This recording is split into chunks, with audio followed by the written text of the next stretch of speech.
Hello, welcome once again to yet another edition of this wonderful shows that we're going to be having.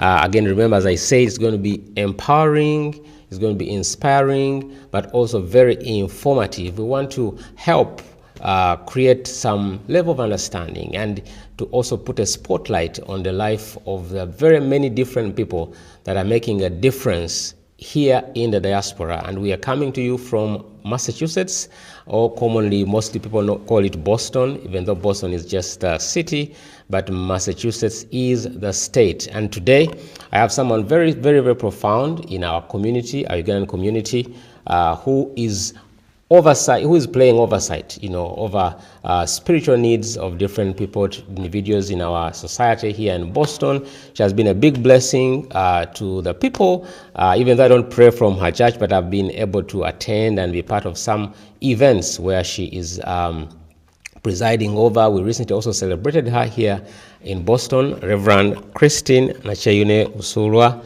It's such a privilege for us to have you today. And thank you very much for availing this time. Will you just say hi to our viewers before we go forward? Sure. Dear beloved of God, we praise the Lord for you and for us here. And greetings. Good day. I don't know where you are, which part of the world you are, but we wish you all God's blessings. Thank you very much. Yes. And thank you for allowing us to speak to you and for bringing us to this beautiful place. Amen. Where the Lord has positioned you. So who is Reverend Christine Nakyeyune Busuulwa? Someone wants to know, where were you born? Where do you come from? In Uganda, briefly, so that we can get a clear, simple picture to put some information to the picture we are seeing today. Sure. But first of all, I want to thank you from the bottom of my heart for this, but also more for you were part of the preparations for my celebrations last year, 25 years of ministry. 25 years. I know. I was really 25 years. Blessed by you and what was his name? Alex. Yes. She did a great job. Yes. And you were part of it, and you were smiling the entire time. Right. Thank you so much. 25 years, now that you think about it. Of ministry, wow. Yes. But Christine, Violet, Nakyeyune, and I've been blessed now with the name Busuulwa, obviously, was born in the mid-70s to one Teddy Nabawanuka, deceased right now for about 23 years now. And Mr. Nakyeyune is still living. We're blessed. He's alive. He's in Lunguja at the moment, his residence in Uganda. But I was born in Masindi. My parents are Baganda, both of them. My mom comes from Mukono side, and my dad comes from Mitiana side. But they were both in the healthcare profession. My mom was a midwife, and so she was posted in Masindi after studying, and my dad was working in the medical supply in Tebe, and he was supplying medications all over the world, and then they met, and then they had me. So I'm their only child between them. But on my father's side, we're, I think, 13. We're a blended family. Blended means something else. It means like a wife brings children from other friends. But my father's children, different mothers. We are 13 of us, from what he has told me. And then on my mother's side, we are 5. But between my parents, I'm the only child. Oh, nice. Yes. The first on my mother's side, and then I think I'm the 4th on my dad's side. But right now, the first 2 are deceased, so I'm the second child right now. First daughter, but second child.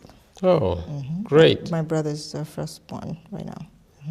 Wow, that's interesting. I mean, you spoke about Masindi. I come from Masindi, so... But you said you were just born in Masindi. I was just born in Masindi. You don't have Runyoro or anything? No, I don't. Oh, okay. No, not at all. I come from Masindi, so you do? I felt so excited. Yeah. So I know your story is so big. Your story is long. We recently celebrated 25 years. Yes. Of ministry. Of ordained ministry. Ordained ministry. Ordained. That means even before that. There was ministry before that. Yeah. So what's ordained ministry before we even go to the... Ordained ministry is anointed specifically to take on a certain role as an overseer, you said, spiritual overseer, to serve people in the capacity. So that is 25 Otherwise, years. many people are ministers. They're ministering in different capacities. As lay people, we call them. But they're still doing ministry. So when were you ordained? I mean, where from in Uganda? In Mityana. Mityana. Yes, Mityana Diocese. I was ordained by Bishop Wilson Motebi. Yes, he's retired, way retired. And so I was ordained in 1999 to the level of deacon, and then priested in 2000. That's in the Anglican Church. In the Anglican Church. So, but before that, were you also still serving in church? So what were... Yes, you're serving, you're doing readings, you're doing outreach ministry, and things like that, especially during my seminary years. Those were my most active ones. But before that, I was in primary school, high school, because I went to seminary right after high school. Also, after high school? After senior 6. Was it like a calling that or you just had a passion for ministry? Well, my uncle encouraged me. The young brother of my dad, he's a priest. I don't know what he saw in me, but I was always, because people who know me, they cannot believe I'm always on the microphone, who know me from my young age. Because I'm a person who is always behind, like in the kitchen, in the garden. I want to be in the background. But for now, for God to allow me to do this role that brings me in the front is really a challenge for me for all these years. Because I was never in the front. Like when we are at home, where is Christine? Well, they didn't call me Christine. Christine was, I've been called Christine later in life, but they used to call me Nakyeyune. Nakyeyune, so kati abantu, people who grew up with me. Nakyeyune, so, we praise God for that transformation. Wow. So from Mityana, where do you move next? Well, when I was born in Masindi. No, I mean for ordained ministry. So you said I was posted in as a chaplain in Mityana Secondary School within Mityana, and then it is from there that I came here. Oh, so I served just a short time as an ordained person, probably 3 years. 3 years. Yeah, and then I came here. And then you came to the US. I came through a youth program. I think it's under the YMCA, the big worldwide YMCA, Bessie, I think, in America. But there's a branch within it. My memory right now doesn't serve me, but there's a branch within the YMCA that was overseeing programs, summer programs. America has a system where they bring experts, quote unquote. You have different skills, unique skills. You come over and then meet, because the summer is so long, that's when the kids have long holidays from school. So the parents would like their kids to be in these summer camps and have different skills, acquire different skills. So that's when we come along. So we knew about this program, applied, were accepted, given visas. And we came a big group. I think in my year we came 7, but before that there were like 20 and all that. And then we are distributed to different parts of America. Some went to Colorado, some went to, but I was sent to California, Modesto, to a Christian Beret camp. It's called BERET. Yes. So I was told to go there, and I was there in 2002 and then came back in 2003. But all along, actually for me, I never thought much about America, or even what was on my heart was the UK, because I grew up idolizing England. I gotta go to England someday and get an education, a higher education of sorts. And when I get a visa coming to America, I'm like, okay, I like America, but I don't regret. I honestly, I think I love America more right now. Not because I'm here, but truly, when I think of a lot of things. Wow. So you said it was a 1 year, it was a 2-year program that, that time? It's just 2 months. Oh, it was 2 months. Yeah, it's 2 months. You come on a J1 visa. So it's two months, but you're allowed to stay for another month or two, you know, if you have friends and all that. So I was here 4 months earlier. I mean, the first time. And then the next time, I decided I wanted to continue to stay. Oh yeah, so they can adjust. They could adjust that. Yeah, so then you get the family members, friends, and then work your way towards a permanent residence. Wow. Yeah. That's nice. So that means a greater part of the 25 years we're talking about has been in America. And in America.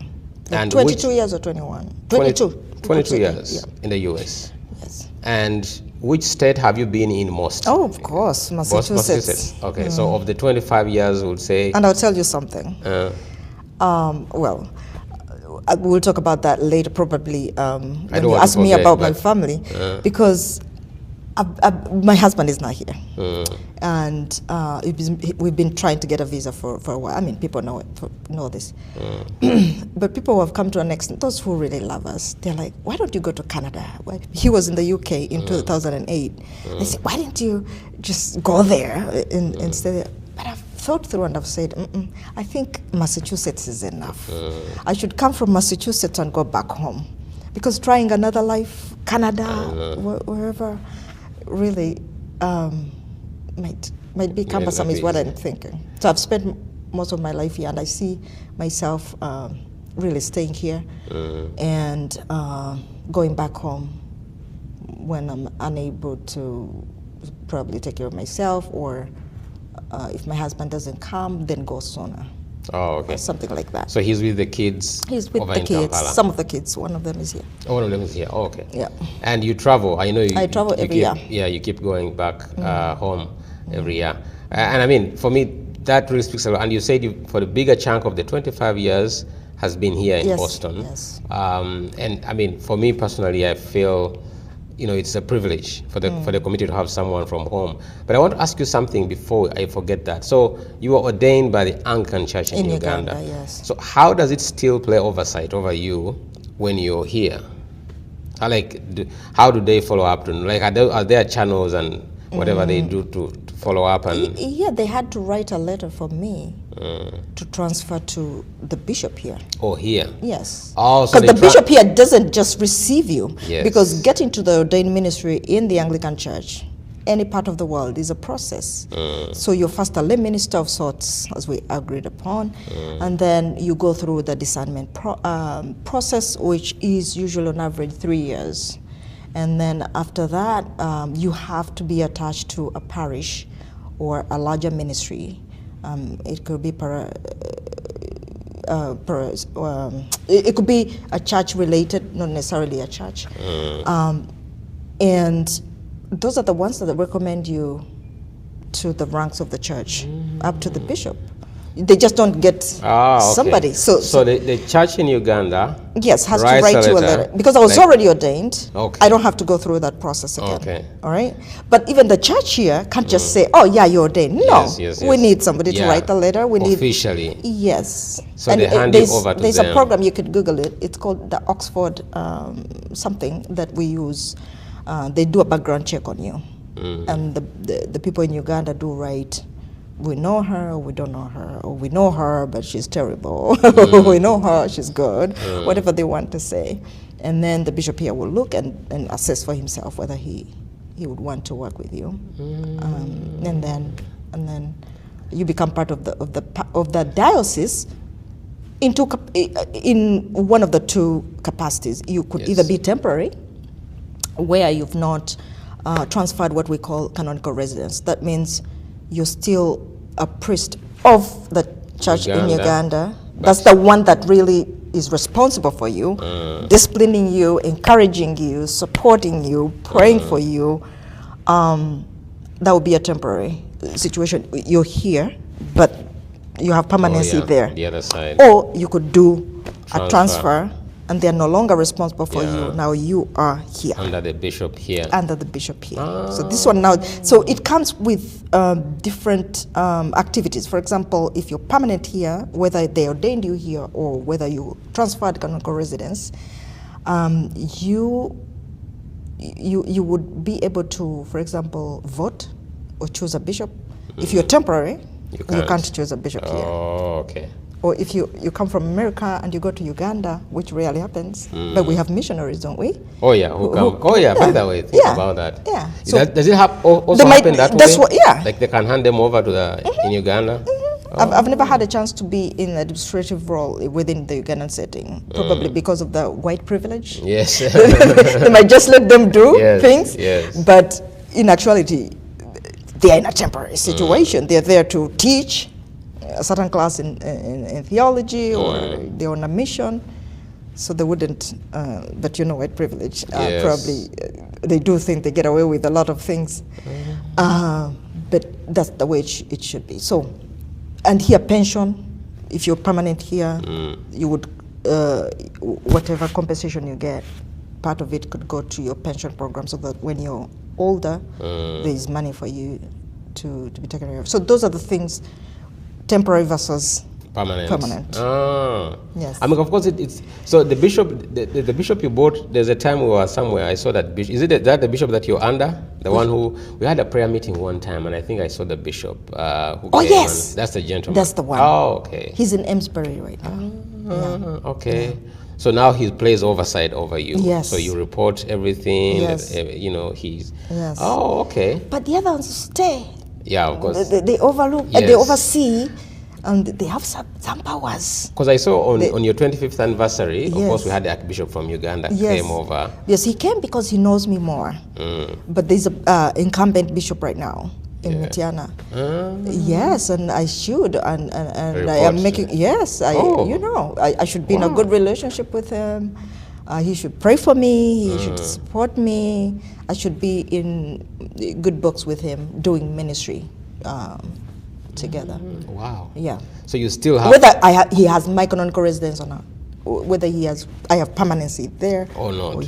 Or not. Oh, yeah. It would be nice. I know. I mean, again, it is like your father, in the faith. Yeah. You've been through that, and okay. Yeah. I mean, that's really, I didn't understand it from that perspective, that even when they hand you over, you still have that kind of oversight. They also, of course, you hear back from them, they hear back from you. And I mean, it speaks a lot. For 25 years, right. I mean, they have not yet said, we're tired of Reverend Christine. And I've had a good She's- relationship with my bishops. I don't have that personality of outgoing, let's go for dinner, or I'm here, or reporting every single time what we're doing. I'm more on the quiet side, but it's a healthy relationship. And I have my way of communicating what I'm doing, what my passions are, and how I can be of help. Yeah. Let's go into your studies, your academic life. I read your CV when we were doing the introduction at your 25th anniversary. I remember you coming to me and whispering. Oh no, you said it over the microphone. You had over 4 or 5 different degrees. Can you take us through your academics? How many degrees do you have? And I know when you come here, America requires you to have some kind of either studies or it is hard for America to really recognize you in an area or in a field without having something you've done in their land. Talk to us briefly through your career from Uganda. What degrees did you do from Uganda, and which ones you've done here in America? So I never went to nursery school. No, Wow. I didn't know about it, Okay. or my parents didn't know about it back in the 80s when I began primary. Then, or they knew about it or ignored, or it was in a long distance, I don't know. But I went straight to primary 1. And then was 7 years in one school, St. Cristo Primary School. And by the way, if my OBs see this interview, greetings to you. We have a group. We are connected to each other. And we talk to each other every day. So there I do my primary living examination, PLE. Then I move on to St. Joseph's Girls in Zambia. I'm there for 5 years, senior 1 to senior 5. And you want to know what I did for a combination? Yes, I did literature and English, economics, geography. Literature, economics, that's what, leg? Leg D. Leg D. That's what I did. Okay. I did I think I did what? I did history, economics, divinity, and literature. Yeah. My family wasn't strong on sciences. I mean, you need to get that from home within our situation, because our schools, the primary schools and all that, no, we're not. Because for me, I remember in senior two, they had separated us in different streams according to your performance. And they said, for you, you will only do what is the mandatory science classes, biology and all that. But chemistry, leave it alone. Physics, leave it alone. So I dropped chemistry a long time ago, physics a long time ago, only to meet here in America wanting to do nursing. I'm like, okay, I need to learn all those elements. So, from the, I said 5 years, senior 1 to senior 5. Yeah. So senior 5, I don't perform well. So my dad says, oh, what happens? I mean, how do we go about this? So he had friends within his life that connected us to Nabisunsa girls. So Nabisunsa girls would not take you in senior 5, you know that. Yeah. They had to get you from down. But it was connections. So my dad connects with, there was a prominent guy at that time, the deputy, Mr. Mugaga. Mr. Mugaga. So he made it possible. I talked to Hajati, the headmistress was there for a long time. So I was called a special student. So I had my own teacher for literature, teaching me all the 3 papers. Paper 1, paper 2, paper 3. And then the teacher for economics. There were also several papers there, like 2 economics, right? And then geography, I think there were 3 papers at that time. So was that meant to boost up your... Yes, because I didn't perform very well. Okay. But something was happening at home that contributed to that. Of course, I'm not that genius also. But I'm an average, a little bit above average student. You are a normal student. I'm a normal student. You have the correct word. Yes. I'm a normal student. But a few things were happening at home that really distracted my mind. So I didn't perform well that year. And so I went to Nabisunsa and was a special student. So I would come from outside. So I would, my dad at that time stayed in Chibuye, so I would get a taxi all the way from Chibuye to Nabisunsa every single day. Wow. And I'm telling you, I got my HSC education within two terms. Oh. Just 2 terms. Because I had to repeat the whole entire curriculum. Yes. With those teachers. New teachers. And they had to stop on the 2nd term because I had to go now to where Mr. Mugaga had prepared for me to sit, which was in Chibibi Secondary School in Michana, somewhere. And then I sat from there. So that entire term, the last term, I didn't study. Because for me, I already had my materials.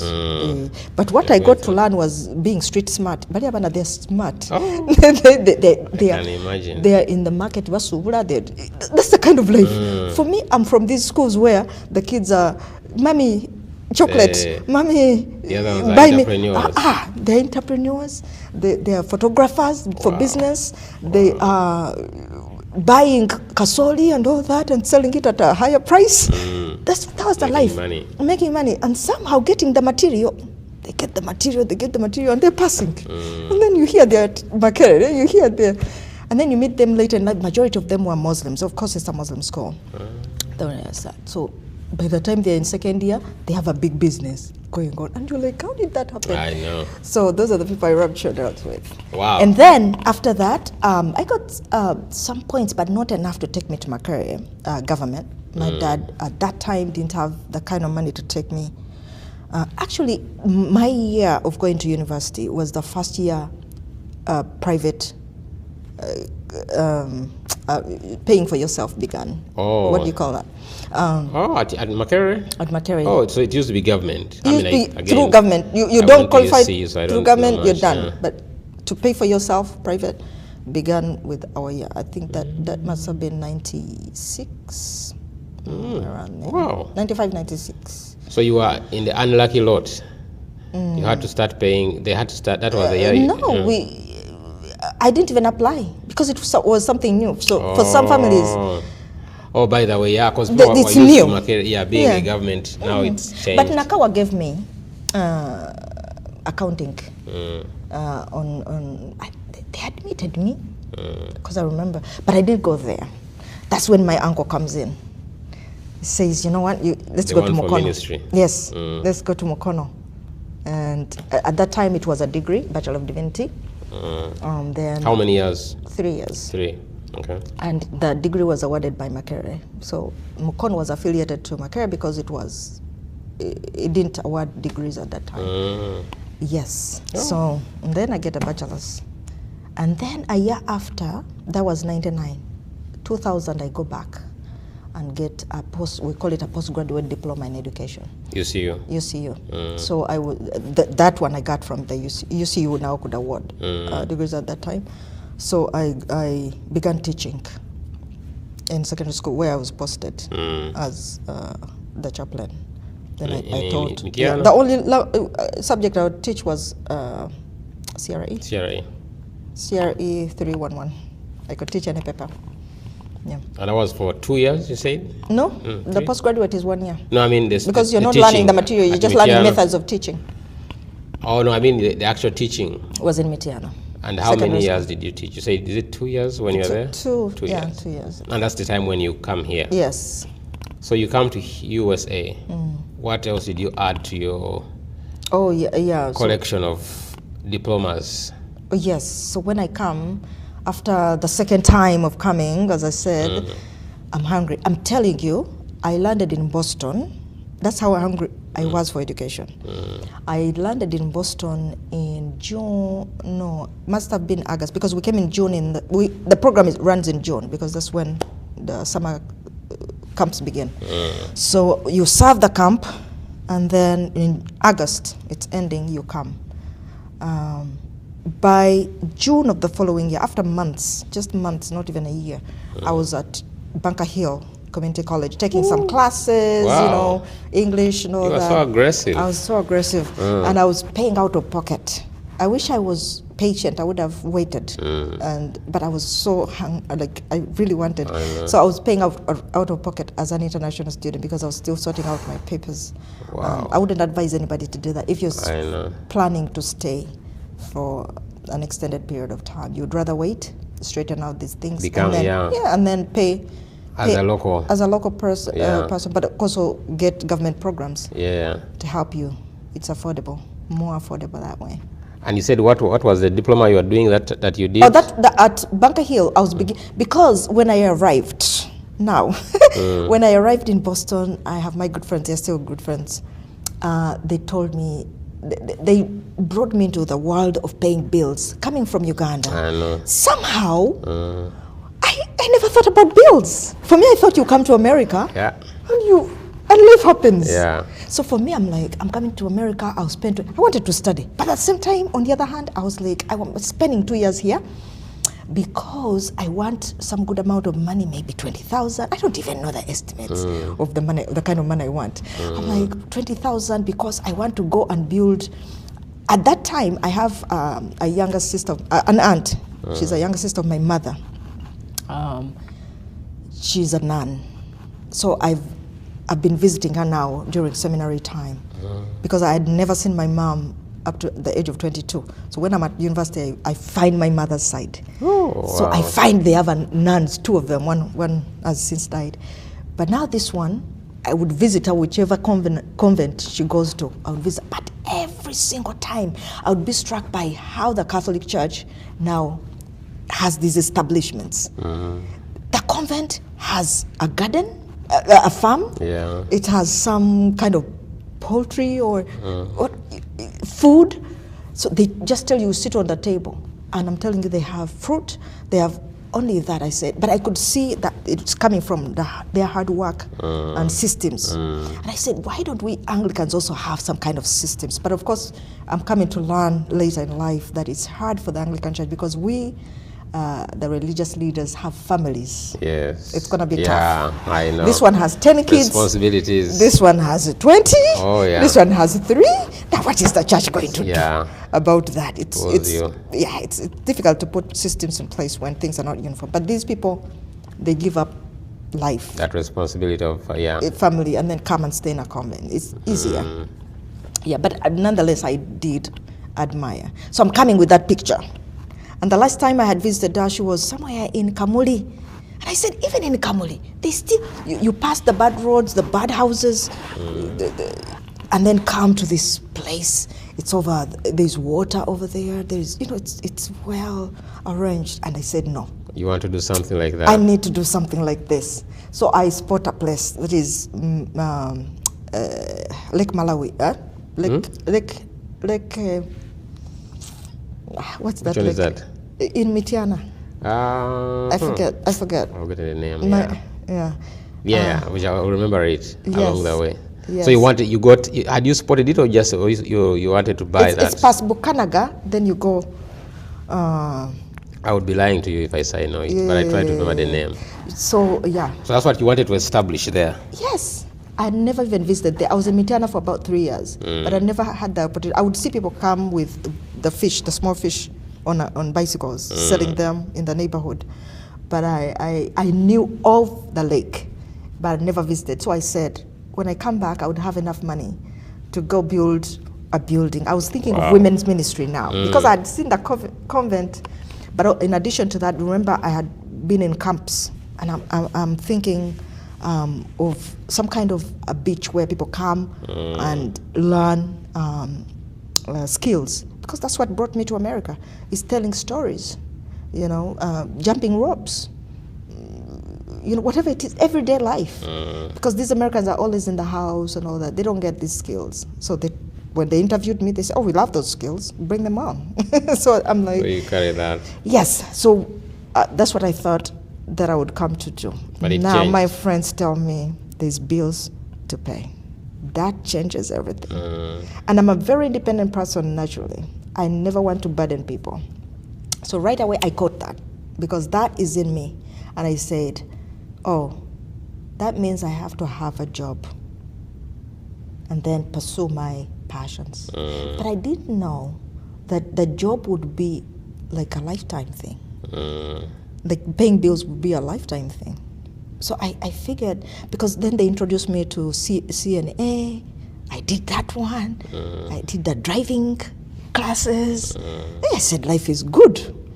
And then I'm like, okay, I think I should try the nursing. I think I can do it. That's when I began taking those classes. But at the back of my mind, I knew theology was the place for me to go. Yes. So as I started classes here, English, this and that, those, the pre-entry, pre-entry, those classes. Biology, chemistry, I think. The following summer, I was at Boston University Theological School. Ooh. Yes, in 2004. Wow. Yes. So you put the other on a hold? On a hold, or coming once in a while. There's been many times when I've done those two fields simultaneously.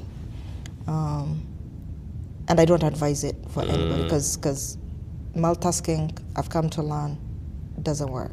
It works for certain things. It's a lot. Yeah. For example... I would say it must be harder for you because as a these reverend. two things need concentration. Yeah. Because you have ministry, you have people, to preside over. But for me, I was thinking, let me do this nursing thing, finish it, get a job, then go back to ministry. So that's the way I'm thinking. And my friends, when I looked at them, they were paying electricity, they were paying rent, they were car, I said, and I needed a car, and I said, I'm not going to be a burden forever. I need to be self-sustaining. And that's how my nursing journey began. So I was taking classes here and there, here and there. So you go to Boston University, you do... I was doing, we call it STM. What's that? No, actually I was doing the MTH at first. Masters in Theological. Oh, okay. Because I already had a bachelor degree. The earlier one, yeah. Yes. And so that's, what do you call it, advising? Say that would be the one. So you do but I didn't complete it there. I went to a school called Episcopal Divinity School and finished it there. Okay. I later came back for an STM, but also the PhD program, which I didn't really bring to completion. Yeah. Wow. So you have so many areas that you're in. You're into ministry. You're also working. It must be challenging. And I had 3 kids here. Here. I have 4 in total. One 4. was, I gave birth to her in Uganda. And then one, and then the 3 here. That must have been tough. So you're into ministry, you're working, you know, and then you have the babies. Because I was convinced that I have to be a mother. I've never doubted that. Yeah, so I was doing all of that while doing the other things. And share with us briefly your experience as a minister, but also as a working professional. How challenging has that been? So in my circles, we call it being bivocational. Bivocational. Bi too. You're this and that. Yes. So you're a minister. You have a role, but at the same time, you're doing a day job that brings in money. Some ministers don't have to be bivocational. They're into ministry. The ministry is self-sustaining. It compensates them. It pays the basic bills and a little bit above or much above, and they don't have to do it. I mean, to go, especially if you're in bigger ministries, like a big parish, or, you know, depends on where it is. Yeah, but most of those that I've worked in here, I've needed to have a job to sustain myself, especially because now I have a family. Oh, of that course. I need to support. And that's one of the reasons I really pushed the nursing thing, because I needed to first take care of my children so I can give them something to eat, clothes to wear, but also to support myself in ministry. There are certain things that you will need to support yourself. If there is a mission going on in California, if my ministry can't support it, that won't stop me. I will support myself, and then I will go. Or if a ministry cannot take care of certain basic bills, I need to be able to take care of those. The primary ones are shelter, transportation, communication, depends on how you look at it, but the phone should be really not difficult. No, but it's definitely, I would say it's a culture shock, because the people say, oh, as a minister, you don't have to work. Yes. You know, the church should. Where I am, and from my understanding, it's better you don't work outside of church. Yeah. It does affect you in some ways. Now imagine a minister is on the floor as a CNA. I know. Fighting over an assignment.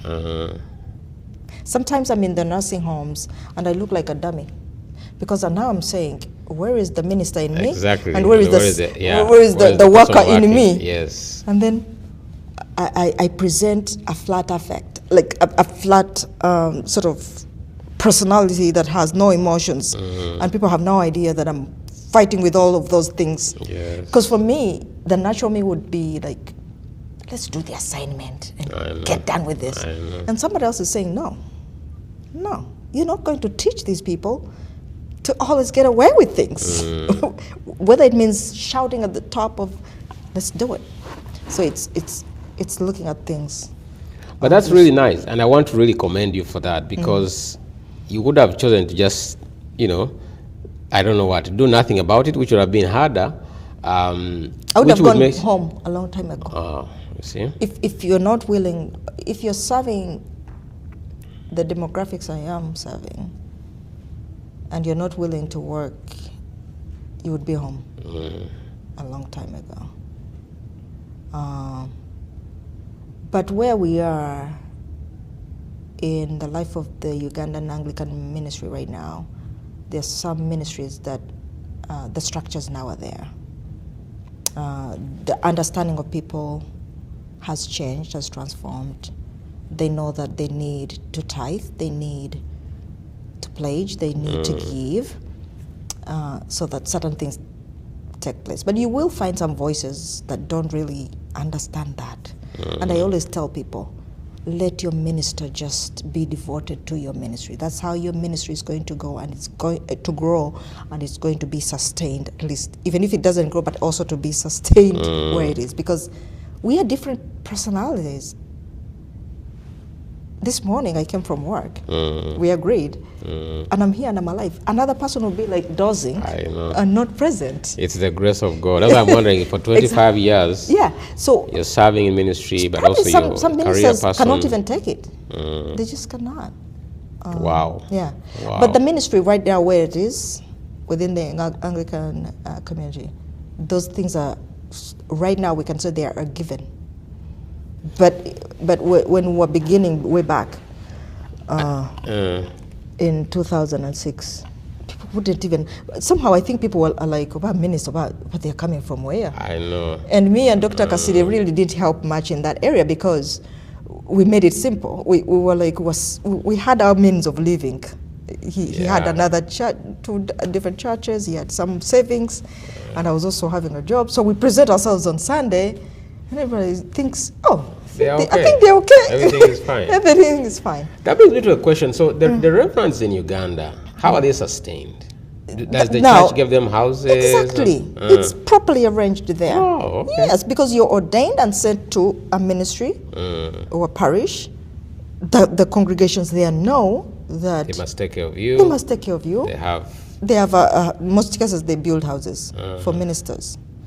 They have the houses.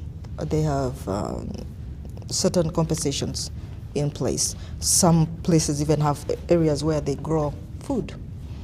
Yeah. Wow. So that's challenging they can definitely sustain a minister without, actually, when I was about 20 years ago, or 25, for a minister, the wife of the minister, to have a business, they would talk. Wow. They'll be like, why is she doing that? Why is she doing that? She should be just devoted to because I saw Reverend. We're not talking of the clergy themselves, but the spouse. Wife, now. How can they do? No, even when he's visiting. But it is right in a way. There was a wife to the bishop. Now they needed money at some point in their life. So the wife began a cafe serving tea and coffee, whatever, to the populace. And now the bishop's wife had to put tea in a cup and serve a street person. Now, let's separate it from the Bible teaching of being humble. Let's separate that for a moment. We know that. But here is a bishop. The wife has been in that status for the longest time. But now he has to sell that cake. And then a kid in the neighborhood has come with less money. And this wife has to say, you know, that kind of... No, you're right. That business didn't go well. Right. The bourgeois of that place, the big shots, they said, that's not going to happen. We're going to give you some money if you need some money, but don't do it. But you know, you cannot. But you cannot sustain. You cannot give. But I was going to say money. The flock in the West is different. Like the believers in the West, someone told me they don't give as the ones back home. I don't know how true that is, but that also makes it hard. Depends on somebody's heart, I think. It doesn't matter whether they're in the diaspora or... No, because I'm looking at the privileges back home. Like when a reverend is visiting, let's say he's coming to majority reverends don't work. They don't work. No, I'm saying like even he's visiting, they'll bring presents, goat, chicken, ducks. Let's put it this way. You can live. I'm talking about basic life. Transportation, shelter, communication, food, and clothing. If it were not for greed, we are greedy at some level. If it were not for greed and wanting to have class, we can live off of majority. What is given, what is supplied. No, but for me, it's a big lesson, I think, and even people who are watching, because I belong to the. I would say, I come from the Anglican Church, though now I'm so much on the, I would say, Pentecostal side. Yes. And we've had so much kind of abuse, finances of churches being... Different churches. No accountability sometimes. Different denominations. This happens no accountability, no oversight over anything. But to know that you're here, you're working, you're sustaining yourself, sustaining your family, and also being able to minister in church. I have so much respect for you. Yeah. There's a part of me that really enjoys it, working. But there's a part of me that is also forced. Oh, no. Not that I want to be The conditions here. Yeah. Yeah. Yeah. Otherwise, you would want to be full-time ministry. Yeah. Because you want to develop habits that help you do ministry well, like, you know, reaching out to people. And where will you get the time? Counseling. Counseling, yeah. I mean, and you said, as you said, let's talk about the church now. So, how big is your congregation that you have in this place? So, is it like a parish? What is this? Just tell us. We are considered a parish in our diocese. I don't know if you're asking in terms of numbers or in terms of vibrancy, or maybe number, like, is it mainly it's mainly Ugandan? Predominantly Ugandan. Ugandans. So we will have a spouse from probably a native speaking like neighbors nearby who are spouses to a Ugandan come visit or be a member for some time, but the congregation is predominantly Ugandan. And it's in 2018 when I was defending my dissertation at BU. And after all that went on, that's when I made the decision that I'm going to serve the Ugandan community going forward. Oh. And I stopped. What's the decision you take? Yeah, because you can be a minister who serves across. For example, I could seek a position in one of the American churches to preach there, or be an associate somewhere, be a parish priest somewhere, be a rector somewhere. You can work on that. But it's at that point that I said, you know what? Ugandan community. I'm going to be with the Ugandan community. Wow. Yeah, because I don't want to juggle a lot of things. Yes, and also culture. I mean, I would say it would have been hard for me, for example, to be assigned to a Spanish community. Yeah. I mean, definitely don't understand the culture. I don't understand the language. I had the privilege of visiting predominantly African American church in California. Hey, I had just come from Uganda, say 2 months into America. Okay, and I'm in a church, and the praise and worship goes on. They're stamping the feet. Stamping the feet and for almost an hour. Yeah. The preacher is speaking. This one is giving testimony. Then, for now, I'm coming from this tradition where people have to stop and you talk. Yes. No, these ones overlap. They're talking so much energy. So, if you're going to serve a community like that, you better put in all your energy in that community. Oh, yeah. Learn their language, learn their culture. Oh, okay. We're still talking to Reverend Christine Nakyeyune Busuulwa, who is now a reverend, I would say a rector here in Massachusetts, where she has been serving in the USA for now 25 years, as she said. 20? Oh, the US 22, but total 22. Ugandan here 25. Oh, yeah. 25. And you're telling us about the church in the Black American community. Oh, when I visited. Yes. Yes. So when they heard I'm a minister, people who hosted me, oh, you're a minister, let's go to church. At first I went to a Methodist church.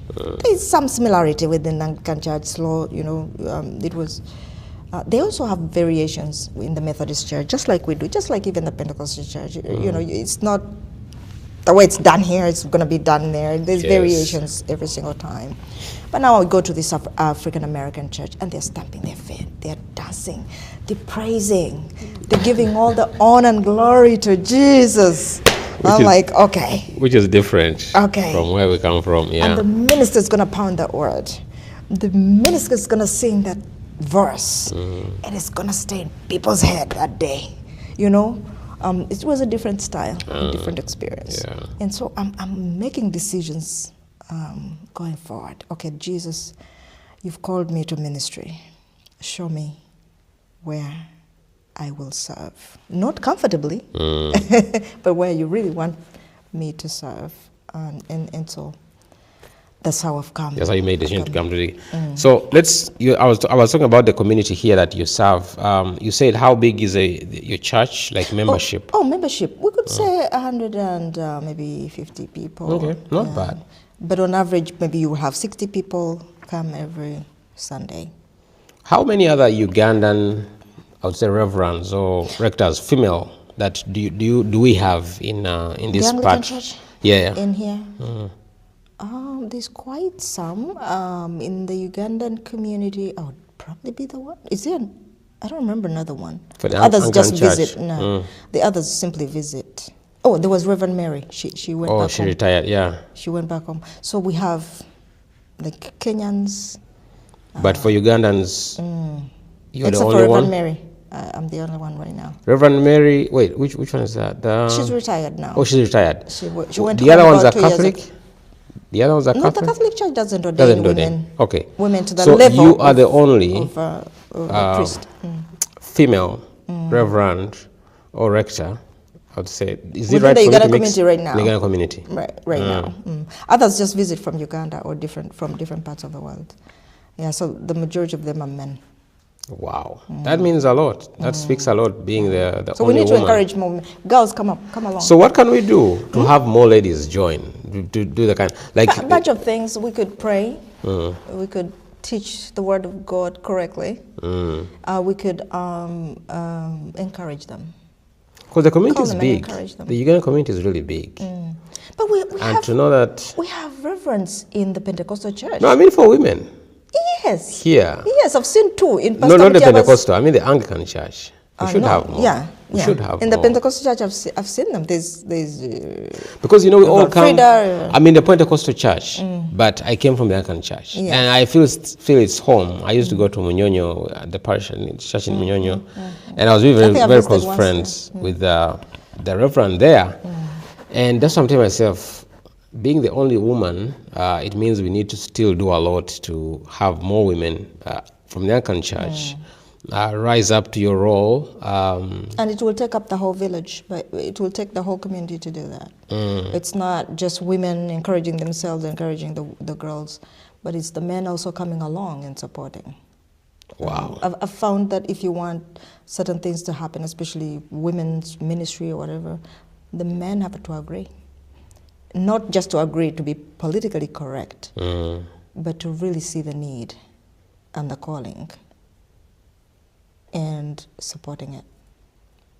You are having to deal with all the depression and the stress and the psychosocial distress of the people. And that's why I told you, I think we're speaking as we're coming in, that I really love to listen to people, to listen to their challenges. You know, when people call, somebody's calling, look, my relationship is going south. And I'm like, okay, take a breath. All right, so what is it? It will be okay. Not because I've said it's okay, but the one we are serving above is really in his place. He's in his throne, and he knows exactly what is happening. And probably he knew about this thing, and he knows how you're going to go through it. So just believe and just take heart. There's no point of losing hope. There's no point of taking your life. And there's no point of, shouting and making everybody uncomfortable. Just take one step at a time. Pray for the first step. God, now, in this mess, what is the first step? To the next, to the next, and next. And then you go through. Actually, I was telling you my daughter, who is my firstborn, she's done with college right now, university. And then she will say, when I'm stressed, I want to talk to mommy. Because there's a way mommy makes things seem Calms like... you down. Yeah. Oh. And I don't really provide tangible solutions, even to her. I will say, for example, if you changed your hours of work, probably you could get a little bit more, or something like that. And then, I didn't think of it that way. And then we'll go forward from there. But also other people in my life, in my ministry, I think pointing them to Jesus is really the most important thing. You pray for them in real time. Not I will pray for you, but let's pray. And then look to Jesus. He has all the answers. Oh, yeah.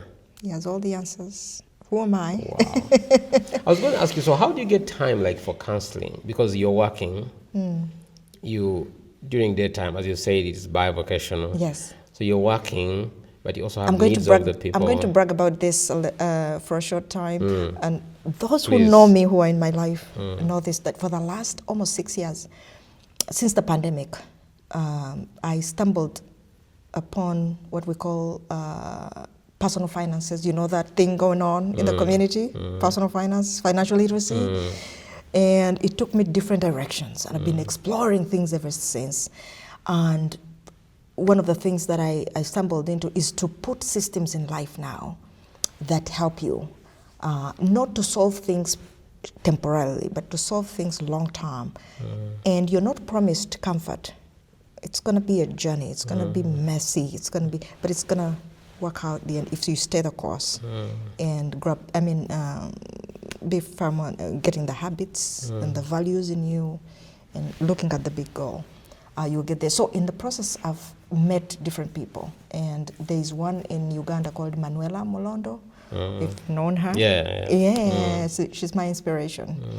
And I've worked with her. I think now it's my 5th year. Since the pandemic hit, she has that program. She does a lot of things. She even has an app, or a website. You can, if you want to work with Manuela, different. Exactly.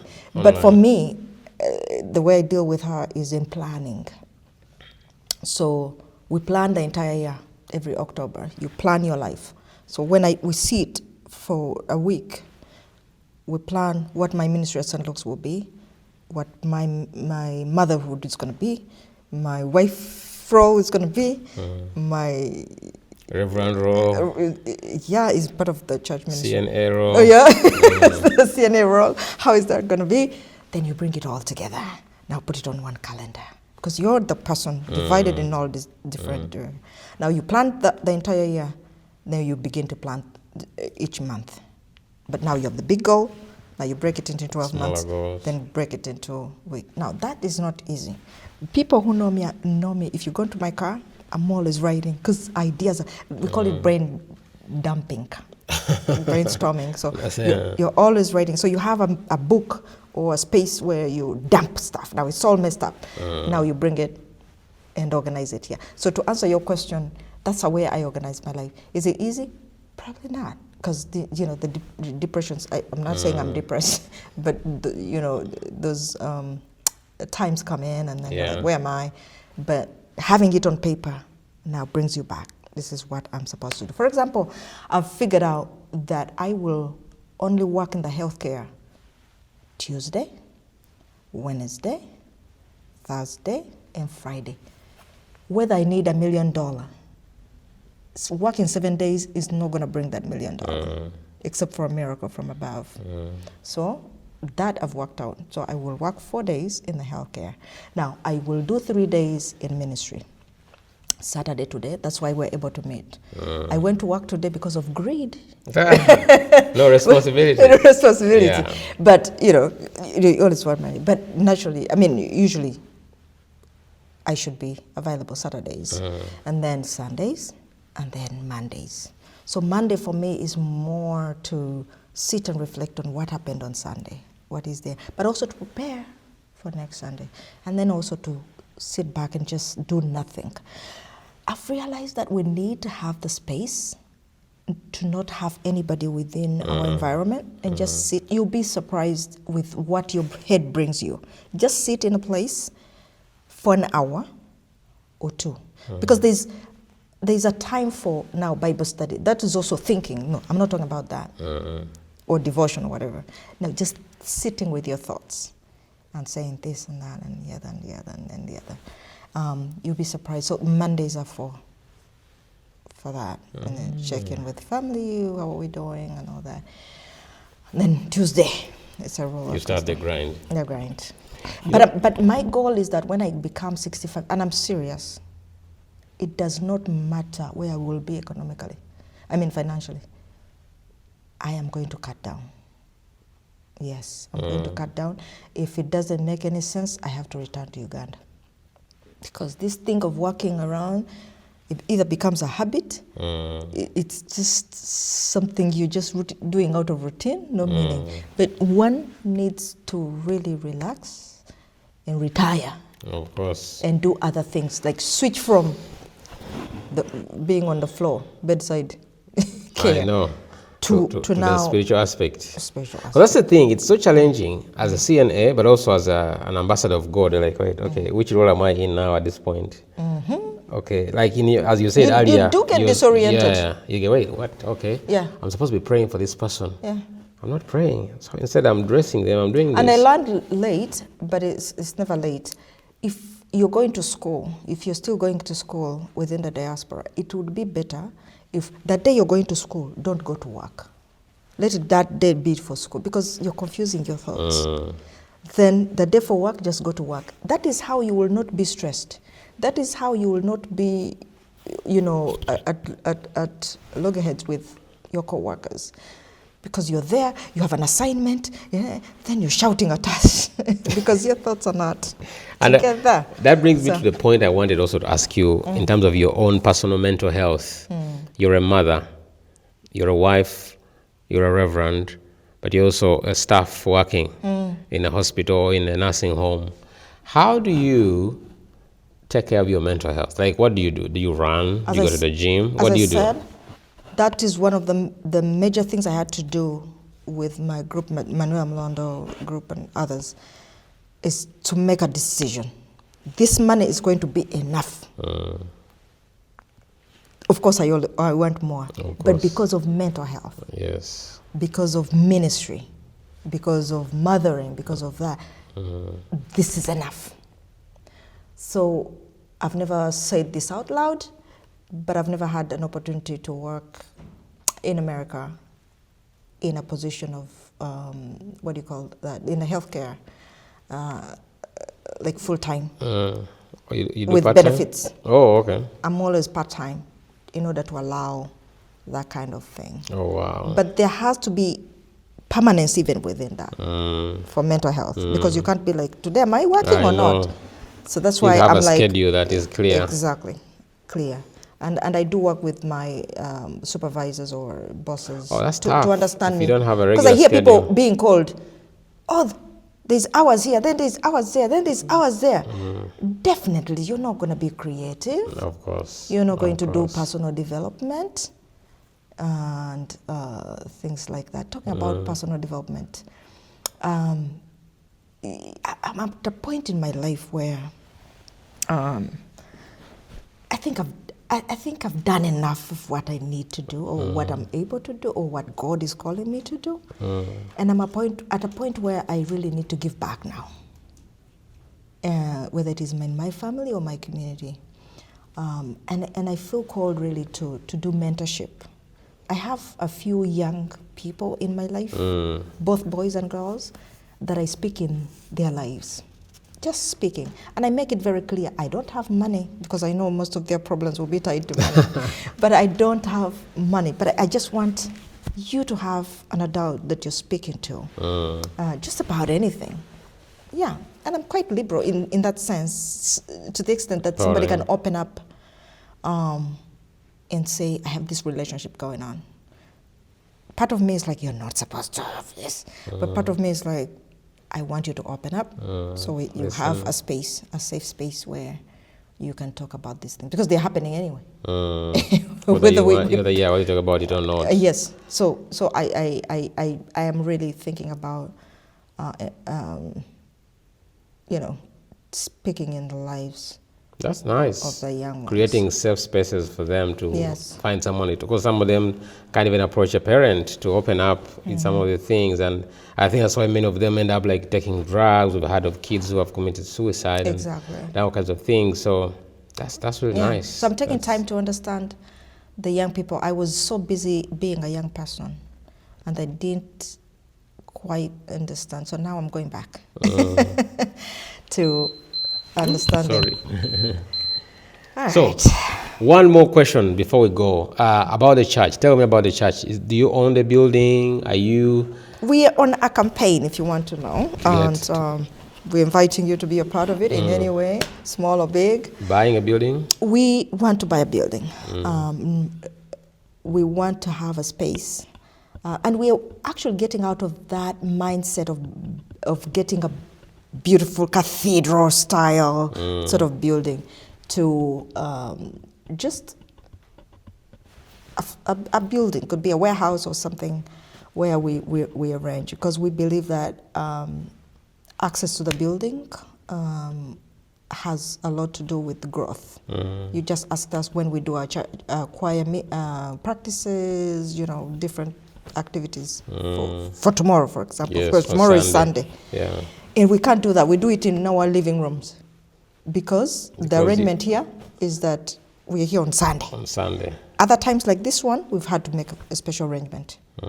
But we need a space where we can just come in anytime and do ministry. And we believe. So every Sunday we do a basket for that. So how many services do you have on a Sunday? One service? We have two, one physically and Luganda speaking, and then we have one online, English. Oh, okay. I have a partner, a priest canon in Uganda who leads it. Okay, they recorded the online one. The online one. Oh. So she attends, she's there, so people are in their living room preparing to come here or whatever, and then they're... Somebody would want to know, so does the, this may not be right, does the Anglican Church in any way support you guys here? Or since you came over here, there is no any kind of support that can become, I don't know whether that even happens. Does it happen? No, it doesn't? No. I don't think Church of Uganda has that. You mean financial? Yeah. No. Instead, this way would support. You'd support back home. Yes. Well, personally, I've been really touched by your story, and telling me that, again, I'll take it from your side, that being the only lady, I would say, who is a reverend in the Anglican sector within our community, it rather portrays the need that we still need to have the girl child being empowered big time to rise up the role of becoming a reverend or a canon or even the bishop, you know. Wow. We have some bishops in Kenya, for example. Kenyans in Massachusetts. No, in Kenya. In Kenya. Oh, okay. But for me as a person, I didn't even know that. But they're starting with it, that you're the only Ugandan woman reverend in our community right now. Before War II. Yeah, but she retired. She went back home. So thank you very much. Welcome. That's a lot of work, and my prayer for you is that the Lord fulfills your heart desires. Amen.